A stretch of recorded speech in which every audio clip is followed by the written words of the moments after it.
നാമത്തെ കീർത്തിച്ചിടാം. യഹോവയ്ക്കു പുതിയൊരു പാട്ടുപാടാം. അത്യുന്നത നാമത്തെ കീർത്തിച്ചിടാം. ഗംഭീര സ്വരമുള്ള കിന്നരങ്ങൾ കൊണ്ടും വിനയിനാദം കൊണ്ടും അത്യുന്നതനെ സ്തുതിക്കാം.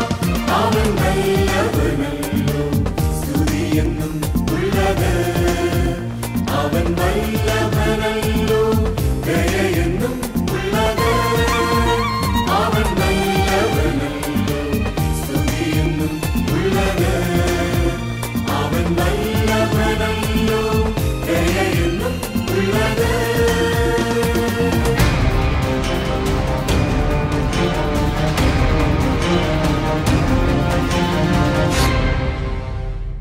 വളരെ അനുഗ്രഹപ്രദമായ ഒരു കൺവെൻഷനായിരുന്നു ഈ വർഷം നടന്നിരുന്നത്. കാലാവസ്ഥയൊക്കെ അനുകൂലമായിരുന്നു. വളരെ നല്ല പ്രസംഗങ്ങളും പാട്ടുകളും ഒക്കെ കേൾക്കാനായിട്ട് ഞങ്ങൾക്ക് സാധിച്ചു. എൻ്റെ കുട്ടിക്കാലം മുതൽ ഞങ്ങൾ കൺവെൻഷന് സ്ഥിരമായി വന്നുകൊണ്ടിരിക്കുന്നതാണ്. ഒരു വർഷവും ഞങ്ങളിത് മുടക്കാറില്ല. ഞങ്ങളുടെ കുട്ടികളെയും ഞങ്ങൾ കൊണ്ടുവരുന്നു. വളരെ നല്ല രീതിയിൽ കൺവെൻഷൻ വന്ന് സംബന്ധിക്കുവാനും കൺവെൻഷനിൽ ഞങ്ങളുടെ അനുഗ്രഹം പ്രാപിക്കാനും ഞങ്ങൾക്ക് സാധിക്കുന്നുണ്ട്. വളരെ ഞങ്ങളുടെ ബന്ധുമിത്രാദികളും എല്ലാം ഈ സമയത്ത് ഇവിടെ വന്ന് കൂട്ടമായിട്ട് ഞങ്ങൾ ദൈവത്തെ സ്തുതിപ്പാനും ആരാധിപ്പാനും കിട്ടുന്ന അവസരങ്ങളൊന്നും ഞങ്ങൾ ഇതുവരെയും പാഴാക്കിയിട്ടില്ല.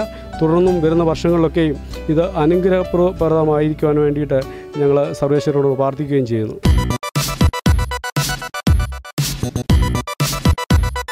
മർക്കോസ് എഴുതിയ സുവിശേഷം 6-ാം അധ്യായം 48-ാമത്തെ വാക്യത്തിൽ ഇങ്ങനെയാണ് എഴുതിയിരിക്കുന്നത്: കാറ്റ് പ്രതികൂലമാകൊണ്ട് അവർ തണ്ടു വലിച്ചു വലയുന്നത് അവൻ കണ്ടു. ഏകദേശം രാത്രി 4-ാം യാമത്തിൽ കടലിന്മേൽ നടന്ന് അവരുടെ അടുക്കൽ വന്നു. ശ്രദ്ധിച്ചോ? അവിടെ എഴുതിയിരിക്കുന്നത് ഇങ്ങനെയാണ്: കാറ്റ് പ്രതികൂലമാകൊണ്ടും അവർ തണ്ടു വലിച്ചു വലയുന്നത് അവൻ കണ്ടു എന്നാണ് രേഖപ്പെടുത്തിയിരിക്കുന്നത്. പ്രിയ ദൈവമക്കളെ, യേശുവാണ് അവരെ അയച്ചത്. അക്കരയ്ക്ക് പോകാൻ അവരെ അയച്ചത് യേശുവാണ്. അവൻ തനിയെ മലയിൽ കയറിപ്പോയി പ്രാർത്ഥിക്കാൻ.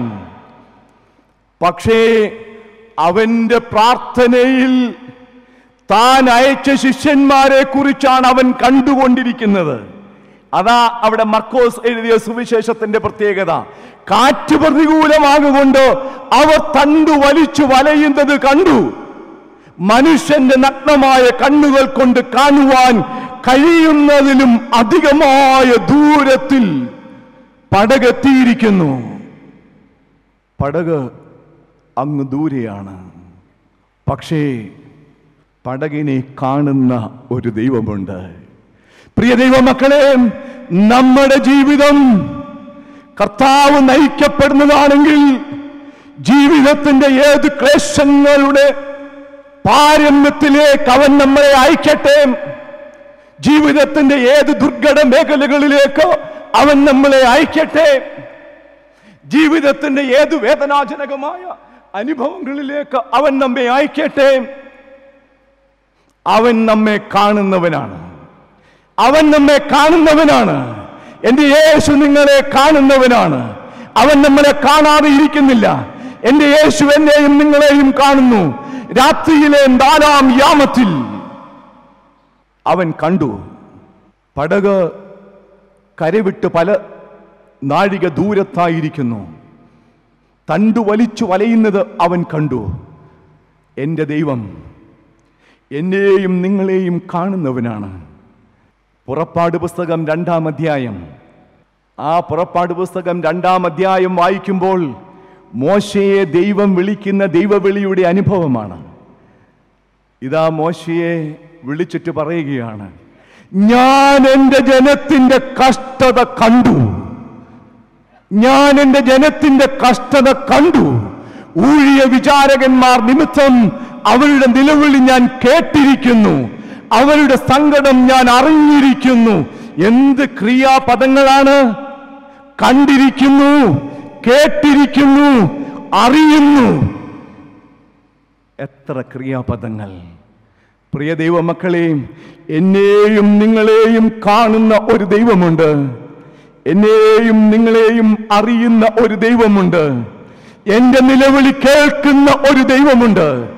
എന്റെയും നിങ്ങളുടെയും നിലവിളികൾ ഒന്നും പാഴായി പോകില്ല. നിങ്ങളുടെ കണ്ണുനീർ ഒന്നും നഷ്ടമായി പോകില്ല. അത് സർവശക്തന്റെ മുൻപിൽ നാം ആ കണ്ണുനീർ ഒഴുക്കുകയാണെങ്കിൽ അതേറ്റവും വിലപ്പെട്ടതാണ് അവന്റെ സന്നിധിയിൽ. എന്റെ ജനത്തിന്റെ കഷ്ടത ഞാൻ കണ്ടു. ഊഴിയ വിചാരകന്മാർ നിമിത്തമുള്ള അവരുടെ നിലവിളി ഞാൻ കേട്ടു. അവരുടെ സങ്കടങ്ങൾ ഞാൻ അറിഞ്ഞു. പ്രിയ ദൈവമക്കളെ, എന്നെ കാണുന്നവൻ ജീവിക്കുന്നു. എന്നെ കാണുന്നവൻ ജീവിക്കുന്നു. ഹല്ലേലൂയ!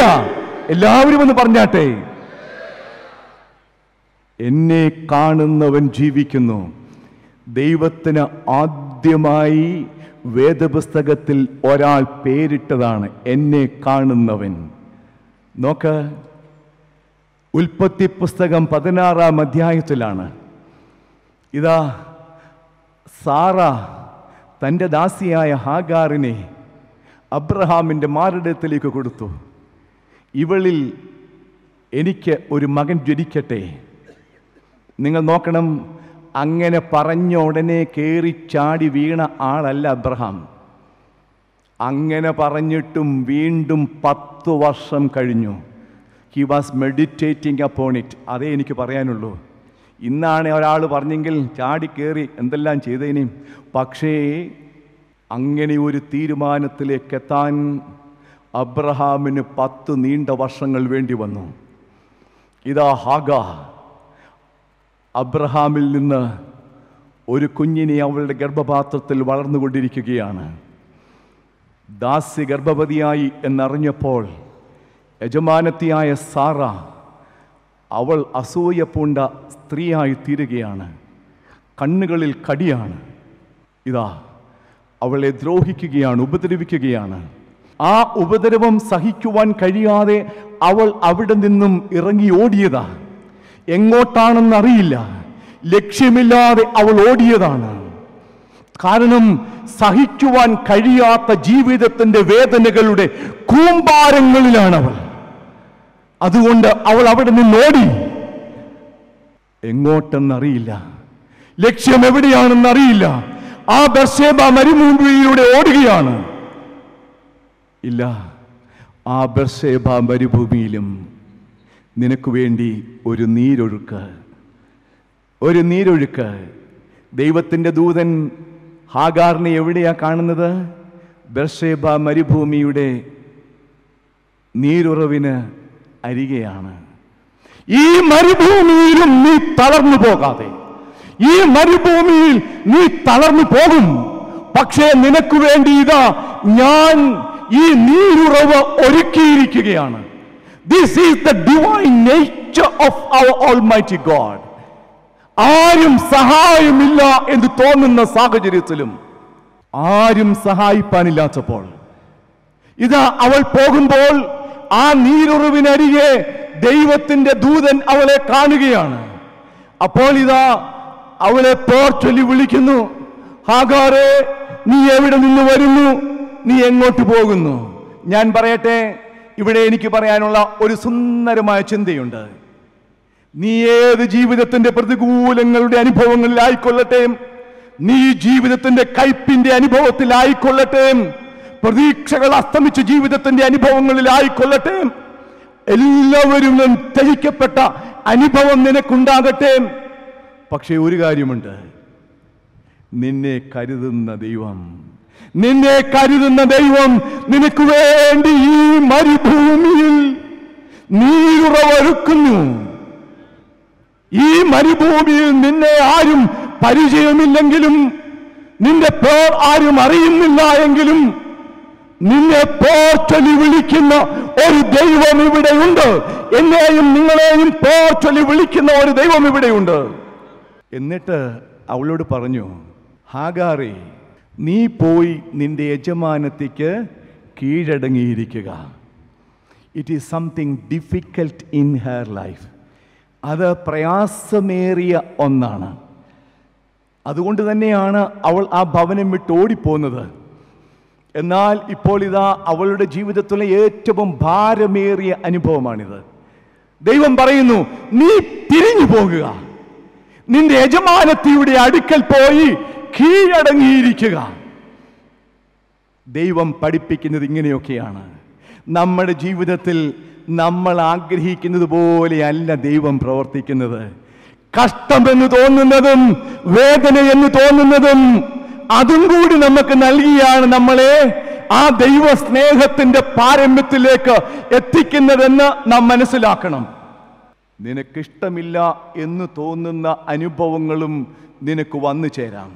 പക്ഷേ ഒരു കാര്യം നീ മനസ്സിലാക്കണം, നിനക്കിഷ്ടമില്ല എന്ന് തോന്നുന്ന ജീവിത സാഹചര്യം വരുമ്പോഴും അതിൻ്റെ മധ്യത്തിൽ ദൈവകരങ്ങളുടെ മഹത്വം കണ്ടുകൊണ്ട് ദൈവത്തിന് ഹല്ലേലൂയ പാടാൻ നമുക്ക് കഴിയണം. എന്നിട്ട് ഒരു വലിയ വാഗ്ദത്തമാണ്, നിനക്ക് ഒരു മകൻ ജനിക്കും, നീ അവന് ഇസ്മായിൽ എന്ന് പേരിടണം, ഞാൻ അവനെ വർദ്ധിപ്പിക്കും, ഈ ഭൂമിയിൽ അവൻ വലിയ ജാതിയാകും. എന്തൊരു വാഗ്ദത്തമാണ് ദാസി! ഇതാ വാഗ്ദത്തങ്ങളുടെ കലവറയായി തീരുകയാണ്. എന്തൊരനുഭവം! ഇതൊക്കെ കഴിഞ്ഞപ്പോൾ ഹാഗാർ പറയുന്നതാണ്, എന്നെ കാണുന്നവനെ ഞാൻ ഇവിടെയും കണ്ടുവല്ലോ എന്ന് പറഞ്ഞു ദൈവത്തിന് അവൾ എന്നെ കാണുന്നവൻ എന്ന് പേരിട്ടു. എന്നെ കാണുന്നവൻ എന്ന് പേരിട്ടു. കണ്ടോ, ദൈവ അനുഭവമാണ് ദൈവ നാമങ്ങൾ മഹത്വപ്പെടുന്നത്. എന്നെ കാണുന്നവനെ ഇവിടെയും കണ്ടുവല്ലോ എന്ന് പറഞ്ഞ് ദൈവത്തിന് അവൾ പേരിട്ടു. നോക്ക്, ഈ രാത്രിയുടെ 4-ാം യാമത്തിലും 1-ാം യാമം കഴിഞ്ഞുപോയി, 2-ാം യാമം കഴിഞ്ഞുപോയി, 3-ാം യാമം കഴിഞ്ഞുപോയി, ആരും സഹായത്തിനില്ല, ആരും കൂട്ടിനില്ല, ആരും ഒന്ന് പ്രോത്സാഹിപ്പിക്കുവാനില്ല, ആരും ഒന്ന് കൂടെ നിൽക്കുവാനില്ല, ആരും ഒന്ന് ശക്തി പകരാനില്ല. ഇതാ കർത്താവ് കണ്ടു അവർ തണ്ടു വലിച്ച് വലയുന്നത്. നോക്കിക്കേ, യേശു അവരുടെ അടുക്കലേക്ക് വന്നു എന്നാണ് എഴുതിയിരിക്കുന്നത്. This is the beautiful passage. Yeshu അവരുടെ അടുക്കലേക്ക് വന്നു. ആരുടെ അടുക്കലേക്ക്? In the most perplexed moments of our life, Jesus will come into our life. In the most perplexed moments of our life, ആകെ കുഴഞ്ഞു മറിയുന്ന ജീവിത അനുഭവങ്ങളുടെ മധ്യത്തിൽ എൻ്റെ യേശു എൻ്റെ അടുക്കലേക്ക് വരുന്നവനാണ്. നോക്ക്, യോഹന്നാൻ എഴുതിയ സുവിശേഷം 20-ാം അധ്യായം. അവിടെ മഗ്ദലന മേരി, മറിയ യേശുവിനെ അന്വേഷിക്കുകയാണ്. ശിഷ്യന്മാർ പോയി, എങ്കിലും അവൾ അവിടെ തന്നെ നിൽക്കുന്നു. ആ കുഴിമാടത്തിലേക്ക് വീണ്ടും അവൾ നോക്കുകയാണ്. എന്തെങ്കിലും പ്രതീക്ഷയ്ക്ക് വകയുണ്ടോ? ഇതാ ആകെ കുഴഞ്ഞു മറിഞ്ഞ ജീവിതത്തിന്റെ അനുഭവമാണ്. ഇൻ ദ പെർപ്ലക്സ്ഡ് മൊമെന്റ്സ് ആരും അവിടെ ഇല്ല അവൾക്ക് കൂട്ടിന്. അപ്പോഴിതാ യേശു അവളുടെ അവിടെ നിൽക്കുന്നു.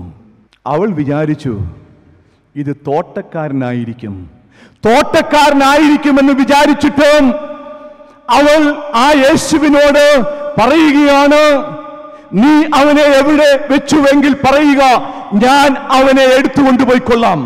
കണ്ടോ ആ ഒരു സമർപ്പണത്തിന്റെ ആഴം, ആ സമർപ്പണത്തിന്റെ ശക്തി. തോട്ടക്കാരനെന്ന് നിരൂപിച്ചു. അവളുടെ ആ കുഴഞ്ഞു മറിഞ്ഞ ആ ജീവിതത്തിന്റെ അനുഭവത്തിൽ യേശുവാണ് നിൽക്കുന്നതെന്ന് പോലും അവൾക്കറിയാൻ കഴിഞ്ഞില്ല. അവളുടെ കണ്ണുകൾക്ക് അത്രയധികം കാഴ്ച, അത് മനസ്സിൻ്റെയും ശരീരത്തിൻ്റെയും ഹൃദയത്തിൻ്റെയും എല്ലാം ആകെ തുകയാണ്. ആകെ കുഴഞ്ഞു മറിഞ്ഞതാണ്. കാണേണ്ടതിനെ കാണേണ്ടതുപോലെ കാണുവാൻ കഴിയാത്ത മനസ്സിൻ്റെ അവസ്ഥ, ആകെ കുഴഞ്ഞു മറിഞ്ഞ ജീവിതത്തിൻ്റെ അവസ്ഥ. അപ്പോൾ യേശു മറിയയെ എന്ന് വിളിച്ചു. റബൂനി എന്ന് പറഞ്ഞുകൊണ്ട് അവൾ ഉത്തരം നൽകി, ഗുരു. എന്ത് നന്മയുള്ള ഒരു അനുഭവമാണത്. In the most perplexed moments of our life, He will come into our inner being. നമ്മുടെ ജീവിതത്തിൻ്റെ ആകെ കുഴഞ്ഞു മറിഞ്ഞ ജീവിത അനുഭവങ്ങളിൽ അവൻ നമ്മുടെ അടുക്കലേക്ക് വരുന്നവനാണ്. In the most unexpected moments of our life, he will come into our inner being, into our life. ഒരിക്കലും പ്രതീക്ഷിക്കാത്ത സാഹചര്യങ്ങളിലും ഇടങ്ങളിലും നാം നിന്നു പോകുമ്പോൾ അവൻ നമ്മുടെ അടുക്കലേക്ക് വരുന്നവനാ. നിങ്ങൾ നോക്കിക്കോ, അതേ അധ്യായം തന്നെ അവിടെ ഇങ്ങനെ 19-ാമത്തെ വാക്യം മുതൽ എഴുതിയിരിക്കുന്നു, ആഴ്ചവട്ടത്തിന്റെ 1-ാം നാൾ ആയ ദിവസം നേരം വൈകിയപ്പോൾ ശിഷ്യന്മാർ ഇരുന്ന സ്ഥലത്ത് യഹൂദന്മാരെ പേടിച്ചു വാതിൽ അടച്ചിരിക്കുകയും യേശു വന്നു അവരുടെ നടുവിൽ നിന്നു. എന്നിട്ട് നിങ്ങൾക്ക് സമാധാനമെന്ന് പറഞ്ഞു. അവൻ കയ്യും വിലാപ്പുറവും അവരെ കാണിച്ചു. അത് കണ്ടിട്ട് അവർ സന്തോഷിച്ചു. In the most unexpected moments അവർ ഒരിക്കലും പ്രതീക്ഷിച്ചില്ല യേശു അവിടെ വരുമെന്ന്. അതുകൊണ്ട് അവർ അവിടെ ഒരുമിച്ച് കൂടിയതാണ്, വാതിൽ അടച്ചതാണ്. ഇനിയും ഈ ലോകത്തിലേക്ക് പോകാൻ ഞങ്ങൾക്ക് കഴിയില്ല എന്ന് പറഞ്ഞവരാണ്. ഇനിയും ഈ ലോകം ഞങ്ങൾക്ക് യോഗ്യമല്ല എന്ന് പറഞ്ഞ് ജീവിതം ഈ മുറിക്കുള്ളിൽ തീർക്കുവാൻ ശ്രമിച്ചവരാണ്. In the most unexpected moments of our life he will come. ഇനി അടുത്ത ഒരു കാര്യം കൂടി ഞാൻ പറയട്ടെ. In the most fruitless experience of our life he will come. നമ്മുടെ ഫലരഹിതമായ ജീവിതത്തിന്റെ അനുഭവങ്ങളിലും അവൻ വരുന്നവനാണ്. 21-ാമത്തെ അധ്യായം നാം വായിക്കുമ്പോൾ അതാണ് കാണുവാൻ കഴിയുന്നത്. 7 ശിഷ്യന്മാർ, 11 ശിഷ്യന്മാരുള്ളതിൽ ഇപ്പോൾ 7 ശിഷ്യന്മാർ പത്രോസിന്റെ നേതൃത്വത്തിൽ മത്സ്യം പിടിക്കാൻ പോയവരാണ്. ഞാൻ മീൻ പിടിക്കാൻ പോകുന്നു എന്ന് പറഞ്ഞു. അവരുടെ കൂടെ മറ്റുള്ളവരും പോയി. രാത്രി മുഴുവൻ കഠിനമായി അധ്വാനിച്ചു. വലയും വെള്ളവും വള്ളവും അതിന്റെ എല്ലാ ഗതികളും നല്ലതുപോലെ അറിയുന്ന പത്രോസിന്റെ നേതൃത്വത്തിലുള്ള മീൻപിടുത്തം ആ രാത്രി മുഴുവൻ അധ്വാനിച്ചിട്ടും ഒന്നും കിട്ടാതെ ബലരഹിതമായ ജീവിത അനുഭവം. തിരിച്ചു വരുമ്പോൾ കരയ്ക്ക് യേശു നിപ്പുണ്ട്. കുഞ്ഞുങ്ങളെ കൂട്ടുവാൻ വല്ലതുമുണ്ടോ? ഒന്നും ഇല്ല എന്ന് പറഞ്ഞു. പടകിൻ്റെ വലതുവശത്ത് നിങ്ങൾ വീശുക. വീശി പെരുത്ത മീൻകൂട്ടം. In the most fruitless experience of our living Jesus will come. ഒരു കാര്യം കൂടി പറഞ്ഞ് ഞാൻ എൻ്റെ ദൂത് ഇവിടെ അവസാനിപ്പിക്കാം. ഇവിടെ നമുക്ക് കാണുവാൻ കഴിയുന്നത് രാത്രിയിലെ 4-ാം യാമത്തിൽ അവൻ കടലിന്മേൽ നടന്ന് അവരുടെ അടുക്കൽ വന്നു. In the most unusual ways Jesus will come into our living, in our life. സാധാരണ വഴികളിലൂടെയല്ല, അസാധാരണമായ വഴികളിലൂടെ അവൻ നമ്മുടെ അടുക്കലേക്ക് വരുന്നവനാണ്. നോക്കിക്കേ, ആ യേശു അവിടെ വരണമെങ്കിൽ സാധാരണ വഴിയാണെങ്കിൽ ഒരു ബോട്ടോ എന്തെങ്കിലും വേണം. ഈ വെള്ളത്തിന്മേൽ നടക്കുവാൻ കഴിയില്ല. എന്നാൽ യേശു ചെയ്യുന്നത് ആ വെള്ളത്തിന്മേൽ നടക്കുകയാണ്. In the most unusual ways Jesus came to the disciples. സാധാരണ വഴിയല്ല, അസാധാരണമായ വഴികളിലൂടെ അവൻ സഞ്ചരിച്ച് നമ്മളെ കാത്തു പരിപാലിക്കുന്നവനാണ്. ചിലപ്പോൾ നമ്മൾ ഭ്രമിച്ചു പോകാം. ആ ഭ്രമത്തിന്റെ മധ്യത്തിലും അവൻ പറയുകയാണ്, നിങ്ങൾ ധൈര്യപ്പെടുവീൻ, ഭയപ്പെടേണ്ട, ഞാനാകുന്നു നിങ്ങൾക്ക് തരുന്ന അൺയൂഷ്വൽ വേസ്. എൻ്റെ ജീവിതത്തിൽ ഞാൻ അത് അനുഭവിച്ചറിഞ്ഞിട്ടുള്ളതാണ്. ദി അൺയൂഷ്വൽ വേസ്, അസാധാരണമായ വഴികൾ. അതുകൂടി പറഞ്ഞ് ഞാൻ ഈ വചന അനുഭവം ഇവിടെ നിർത്താം. എൻ്റെ വീട് നിരണത്താണ്. ഞങ്ങളിപ്പോൾ ഫോർട്ട് കൊച്ചിയിലാണ്. എന്നാൽ 3-ാം ക്ലാസ് വരെ അവിടെയാണ് പഠിച്ചത്. ഓരോ മധ്യവേനൽ അവധി വരുമ്പോഴും ഞങ്ങളെ അച്ചായൻ കൊച്ചിയിലേക്ക് കൊണ്ടുപോകും. 2 മാസം പിന്നെ കൊച്ചിയിലാണ് ചെലവഴിക്കുന്നത്. അന്ന് ഏറ്റവും വളരെ സുഖകരമായ യാത്ര ചെങ്ങന്നൂരിൽ നിന്നും എറണാകുളത്തേക്ക് പോകുന്ന ബോട്ടാണ്. ഒരു വലിയ ബോട്ട്. അത് ഇവിടെ നിന്നുള്ള മലഞ്ചരക്കുകളൊക്കെ കയറ്റി യാത്രക്കാരെയും കയറ്റിയാണ് യാത്ര. അന്ന് എനിക്ക് 6 വയസ്സുള്ളപ്പോൾ എൻ്റെ മാതാപിതാക്കളും ഞങ്ങളാകെ 5 മക്കളാണ്. എൻ്റെ സഹോദരി അന്ന് തിരുവല്ല മാർത്തമ്മ കോളേജിൽ ഹോസ്റ്റലിൽ നിന്ന് പഠിക്കുകയാണ്. അതുകൊണ്ട് അവർക്ക് പരീക്ഷയുള്ളതുകൊണ്ട് എൻ്റെ സഹോദരി മാത്രം കൂടിയില്ല. അച്ഛനും അമ്മയും ഞങ്ങൾ 4 മക്കളും ഒരുമിച്ച് 5 മണിക്ക് ചെങ്ങന്നൂരിൽ നിന്നും പുറപ്പെടുന്ന ആ ബോട്ട് പുളിക്കീഴ് കടവിൽ 6 മണിയാവുമ്പോൾ എത്തിച്ചേരും. ഞങ്ങളെല്ലാവരും തയ്യാറായി ആ ബോട്ടിൽ കയറുവാൻ.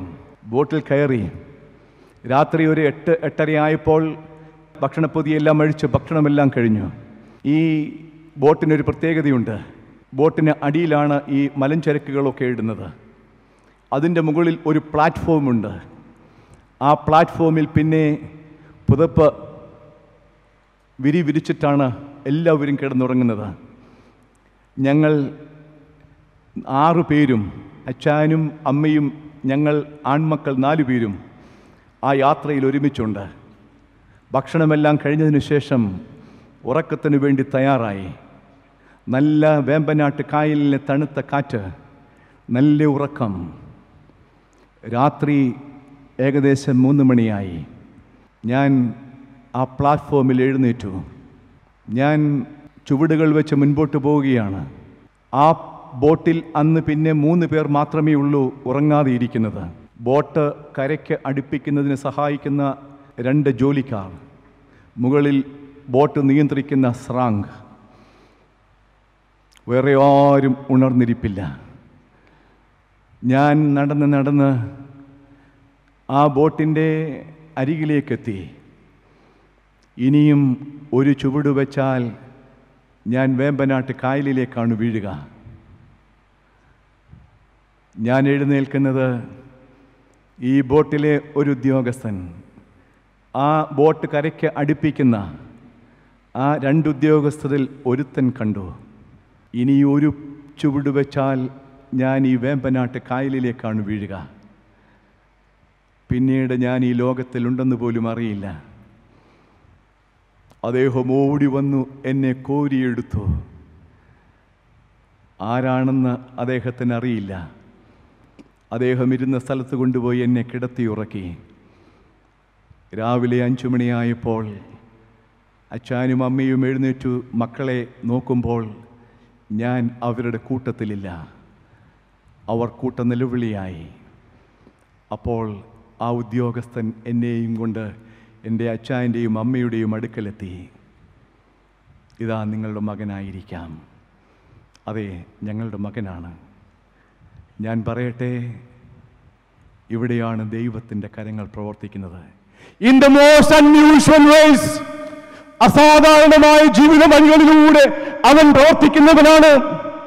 യഹോവ എൻ്റെ പരിപാലകൻ, അവൻ മയങ്ങുകയില്ല, ഉറങ്ങുകയില്ല. അവൻ എൻ്റെ പരിപാലകൻ, അവൻ നിന്റെ കാൽ വഴുതുവാൻ സമ്മതിക്കുകയുമില്ല. Hallelujah. This is the beautiful way.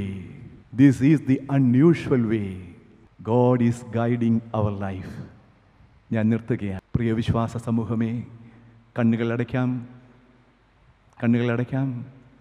നമുക്ക് പ്രാർത്ഥനയ്ക്കായിട്ട് ഒരുങ്ങാം. നാം കേട്ട ദൈവവചനം ജീവിതത്തിൻ്റെ അനുകൂലതകളിലും പ്രതികൂലതകളിലും മനസ്സ് കർത്താവിൽ അർപ്പിച്ചുകൊണ്ട് നമ്മുടെ ജീവിതങ്ങളെ നമുക്ക് നയിക്കാം. പ്രാർത്ഥന എൻ്റെ ജീവിതത്തിൻ്റെ ശക്തിയായി തീരണം. പ്രാർത്ഥനയിൽ എൻ്റെ ജീവിതം പുതുക്കപ്പെടണം. ഞാൻ ഈ മരുഭൂമിയുടെ ചുട്ടുപൊള്ളുന്ന മണൽത്തരിയുടെ മുകളിൽ ഇരിക്കേണ്ടവളായിരുന്നു. പക്ഷേ അവൻ എന്നെ പച്ച പുൽപ്പുറങ്ങളിൽ ഇരുത്തി.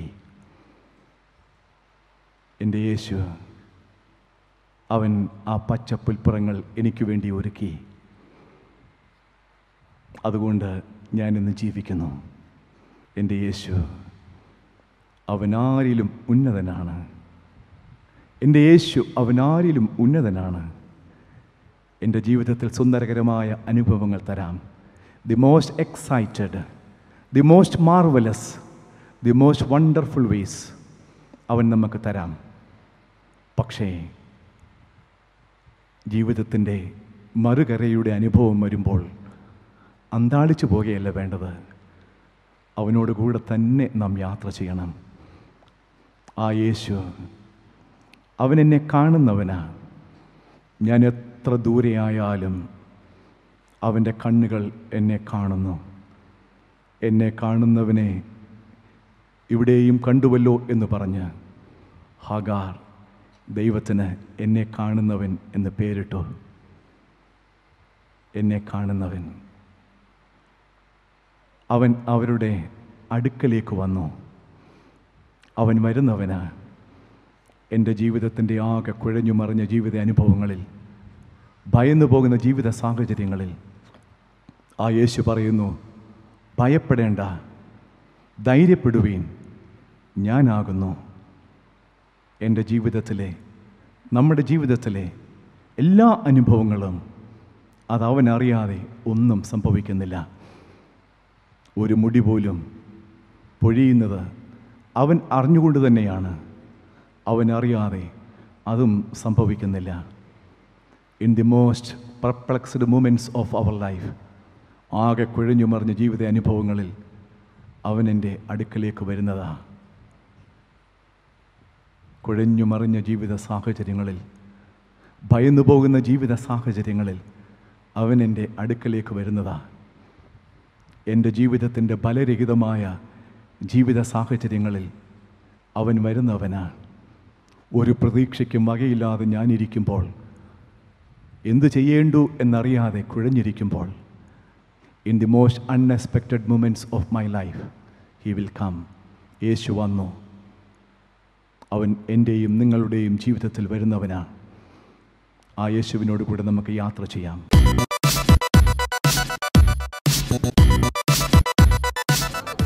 123ാമത് മാരാമൺ കൺവെൻഷൻ ഈ മണപ്പുറത്ത് നടക്കുമ്പോൾ വളരെ ചാരിതാർത്ഥ്യത്തോടു കൂടിയാണ് എല്ലാ സഭാ വിശ്വാസികളും പങ്കെടുക്കുന്നത്.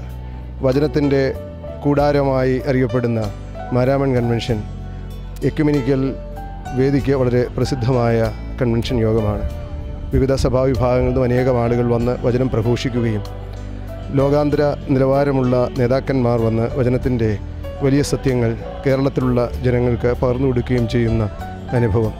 ആളുകൾ സഭാവ്യത്യാസമെന്നെ പങ്കെടുത്ത് സന്തോഷത്തിൻ്റെ വലിയ ആഘോഷമായി, വചനത്തിൻ്റെ ഒരു ഉത്സവമായി ഇതിനെ കാണുന്നു എന്ന് പറയുന്നതാണ് ഏറ്റവും മഹത്തരമായ, ഇതിൻ്റെ മാതൃകാപരമായ അനുഭവമെന്ന് പറയുന്നത്.